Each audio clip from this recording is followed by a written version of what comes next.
আসসালামু আলাইকুম রহমতুল্লাহি ওবরকাতুহু। সম্মানিত দর্শক, আজকে সংক্ষেপে তিনটি বিষয় নিয়ে আলোচনা করব। প্রথমত হলো আওয়ামী লীগের নিষিদ্ধ হওয়া নিয়ে, দ্বিতীয়ত আওয়ামী লীগের যে প্রতীক নৌকা, এই নৌকার ভবিষ্যৎ নিয়ে,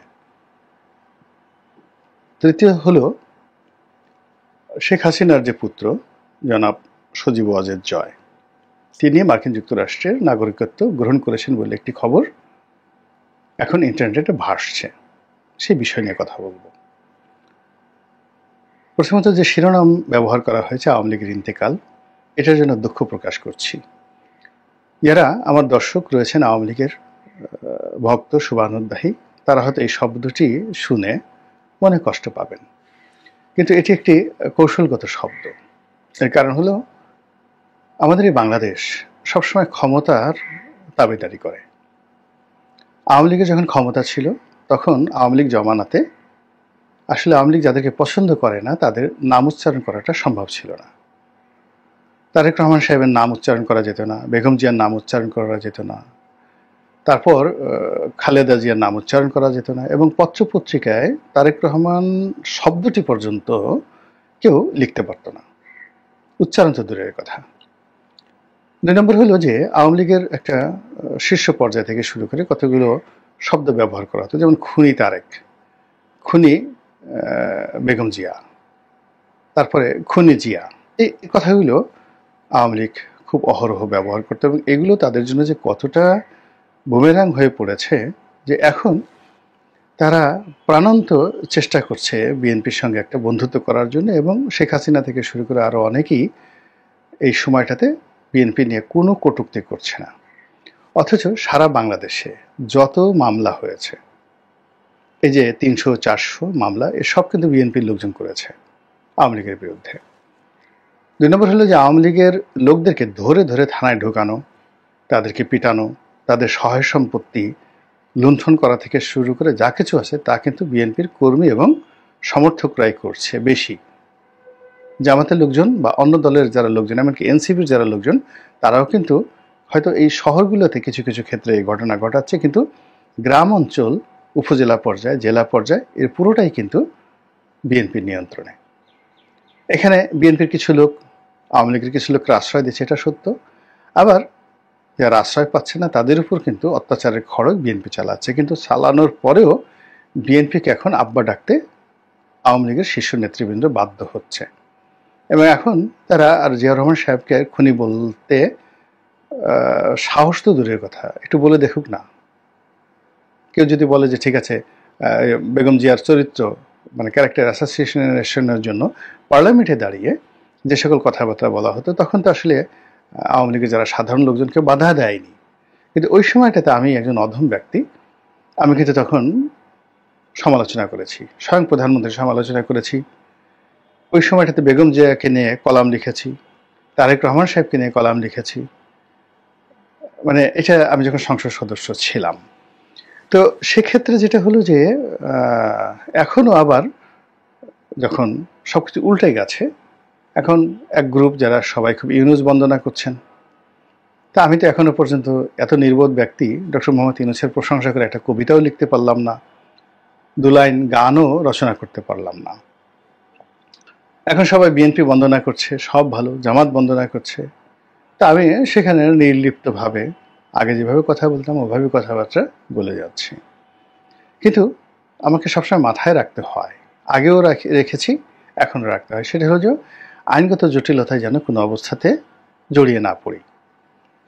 এবং কোনো মব, আওয়ামী লীগের জমানাতে মব হতো, এই যে বিভিন্ন সময় আওয়ামী লীগের নেতা কর্মীরা, ছাত্রলীগের নেতা কর্মীরা বিএনপির লোকদেরকে ধরে নিয়ে তারপরে থানায় নিয়ে গারদে ঢুকিয়ে দিত, তারপরে মামলা হতো। এরকম হাজার হাজার ঘটনা ঘটেছে। ওটাই এখন সুদে আসলে আওয়ামী লীগের নেতাকর্মীদের উপর প্রয়োগ হচ্ছে। অপকর্ম কখনো থেমে থাকে না।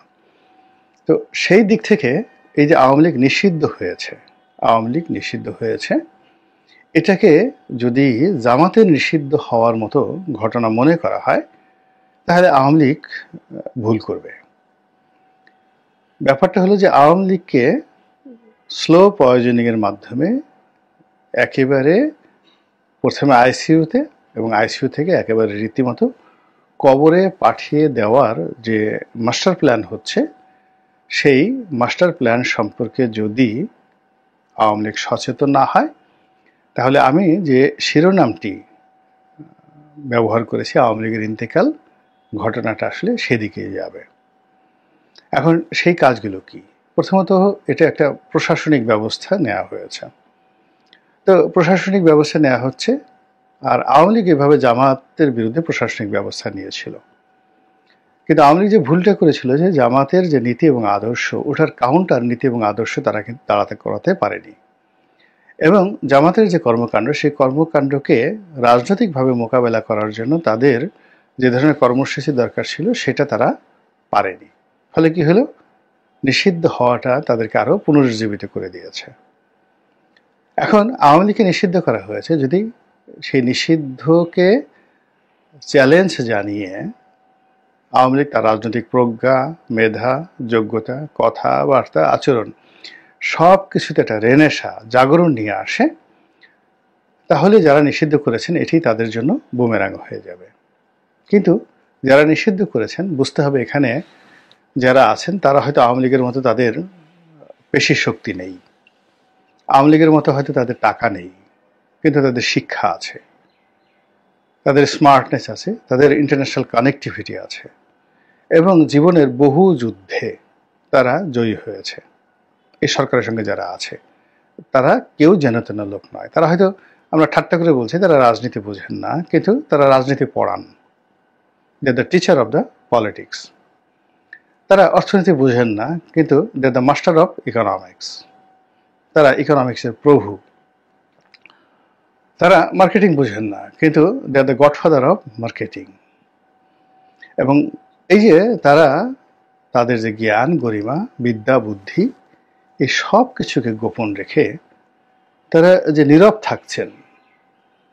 আমাদের দেশে একটা কথা আছে না, ভাঙা কলসি খুব ঠনঠন করে নড়ে।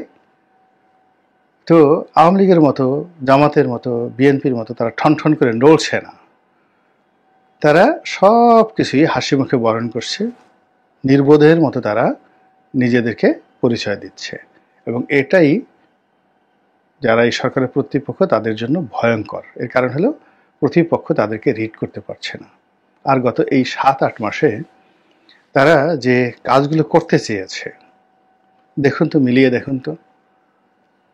ডক্টর মোহাম্মদ ইউনূস ব্যক্তিগতভাবে যে কাজগুলো করেছেন তার নিজের জন্য, গ্রামীণ ব্যাংকের জন্য, গ্রামীণ ফোনের জন্য, তার পরিবারের জন্য, তার আত্মীয় স্বজনের জন্য, তিনি যাদেরকে পছন্দ করেন তাদের জন্য, এটা 17 বছর আওয়ামী লীগ করেছে কিনা বা করতে পেরেছে কিনা?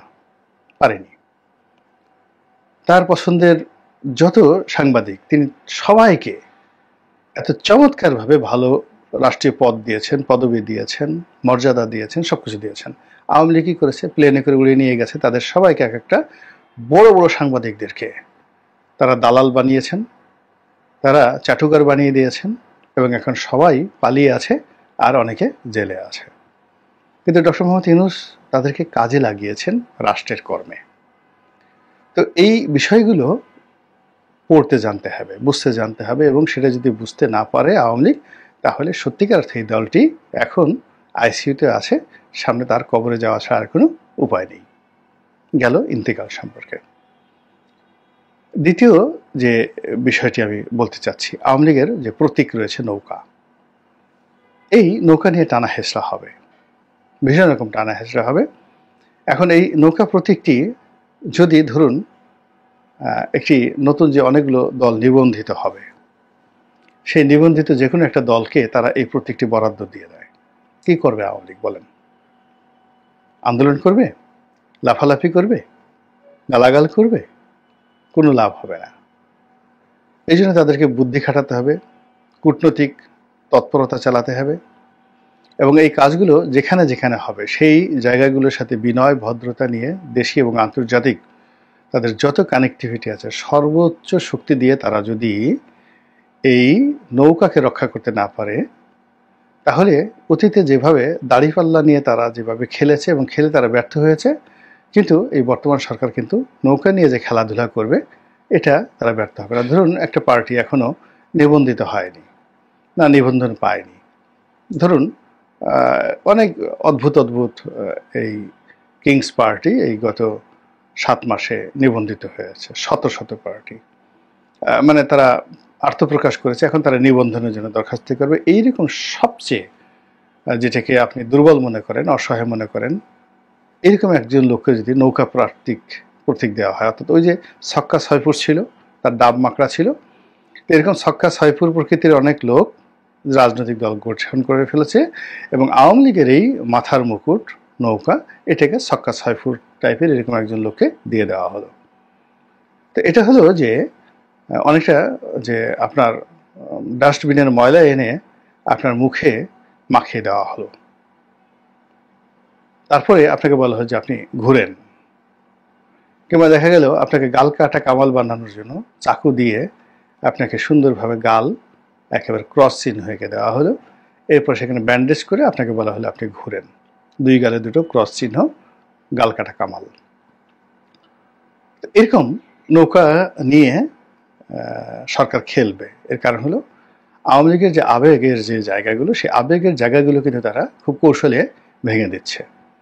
বঙ্গবন্ধুর মূর্তি ভাঙচুর, তারপরে সেই মূর্তির উপর পেশাব করা, পায়খানা করা, তারপর সেই মূর্তির যে খুলি সেই খুলির উপরে আরো অনেক মানে অবমাননাকর বিষয় করা, দাঁড়িয়ে দাঁড়িয়ে পেশাব করে দেওয়া, এই দৃশ্যগুলো এখন ভাসছে। এই কাজগুলো কেন করা হয়েছে? এই দৃশ্য দেখে আওয়ামী লীগের লোকজন কেঁদেছে, গড়াগড়ি করে কেঁদেছে, এবং এটাই যারা এই কাজ করেছে এটা তারা ইচ্ছা করে করেছে তাদেরকে মোরালি নৈতিকভাবে দুর্বল করে দেওয়ার জন্য।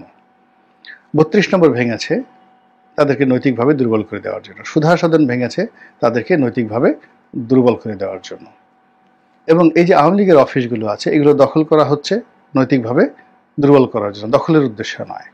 আওয়ামী লীগের যে কেন্দ্রীয় অফিস, এখানে ভ্রাম্যমাণ পতিতা পাগল তারা থাকছে, এবং কিছু কিছু জায়গাতে তারা ওখানে নিয়মিত মলত্যাগ করছে, পায়খানা করছে, দুর্গন্ধে আপনি তার ধারে কাছে যেতে পারবেন না।